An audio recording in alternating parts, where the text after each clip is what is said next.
এটাই বলতে সে সমপরিত নাই, ওই যে 2 লাখ 5 লাখ দিয়ে তো থাকা যাবে না। সরি কিন্তু আপনার কথা প্রস্তাব দেওয়া হয় আর কি। প্রস্তাব দেওয়া হতে পারে, প্রস্তাব তো সবাই দেয়। দেখেন মানে আপনি এরকম কোনো প্রস্তাব দিয়েছেন কিনা আপনাকে কেউ? শুধু মিডিয়াতে দেওয়া হয় না, আমি মেডিকেলে পড়তাম, আমার স্যারও আমাকে অফার দিয়েছিল।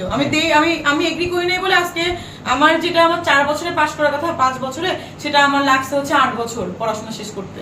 আমাকেই সে প্রভাবপুর একটা ভিডিও দেখিয়েছিল, এক্সেল ভিডিও দেখিয়েছিল, সেটা আমি হচ্ছে দেখেছিলাম। সে দেখার পরে আমার এবং আমার যে ফ্রেন্ডকে দেখিয়েছিল, সে মনে করেন ইয়ে করে নাই, সে আমার পরে পাশ করেছে। আমি তো 3 বছর আগে পাশ করেছি, সে এবারে পাশ করেছে, আমার একটা ফ্রেন্ড রুজদা।